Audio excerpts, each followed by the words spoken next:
আসলে এটা তো একটা অভিযোগটা যেহেতু তদন্ত হচ্ছে এই বিষয়ে আমার এই মুহূর্তে কিছু বলা ঠিক হবে না, বাট তদন্তর আউটকামের পরেই হয়তো এটার ব্যাপারে আপনারা জানতে পারবেন। Thank you.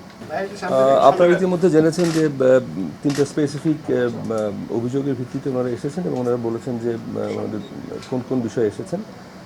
আমাদের কাছে এই সংক্রান্ত যে সমস্ত ইনফরমেশন বা যে সমস্ত তথ্য বা ডকুমেন্টস আছে এগুলো ওনারা চেয়েছেন, আমরা আমাদের রিলেভেন্ট ডিপার্টমেন্টকে বলেছি যে যে তথ্য বা উপাত্ত ওনারা চাচ্ছেন সেগুলো দিয়ে ওনাদের সার্বিকভাবে সহযোগিতা করার জন্য, এবং আমরা আমাদের দিক থেকে সর্বাত্মক সহযোগিতা করতে পারব।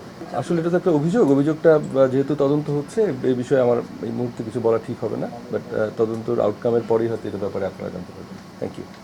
ফ্যাক্ট অ্যান্ড ফিগারটা আসলে যখন ওনারা আরও ডিটেল যাবেন তখন হয়তো ওনারা বুঝতে পারবেন বা ওনারা এই ব্যাপারে এক্স্যাক্টলি বলবেন। আমাদের দুদকের যে কর্মকর্তাবৃন্দ ওনারা এসছেন ওনারা তো বলেছেন যে বিষয়গুলো আসলে অভিযোগের ভিত্তিতে ওনারা এসছেন এবং অভিযোগটাই ওনারা বলেছেন। তো এক্স্যাক্ট ফ্যাক্ট অ্যান্ড ফিগার এটা ওনারা ডিটেলস যখন দেখবেন বা তথ্যপাত্রগুলো ওনাদের সামনে ওনারা পাবেন বা উপস্থাপন করা হবে তখনই হয়তো ওনারা বলতে পারবেন। Thank you. আমি এসে মানে বিষয়টা আসলে একইভাবে বলি।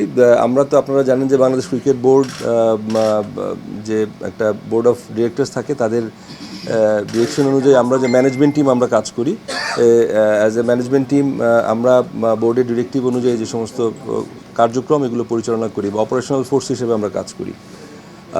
সেক্ষেত্রে আমাদের কাজ হচ্ছে যে বিভিন্ন সময় বোর্ডের ডিরেকশন অনুযায়ী কাজগুলো এক্সিকিউট করা, অ্যাট দ্য সেম টাইম যেমন দুদকের সম্মানিত কর্মকর্তারা এসছেন ওনাদের রিকোয়ারমেন্টস অনুযায়ী আমরা আমাদের প্রয়োজনীয় তথ্যপত্র সংগ্রহ করবো। এটাই হচ্ছে আমাদের at this point of time exact requirements বলে আমি মনে করি। Thank you.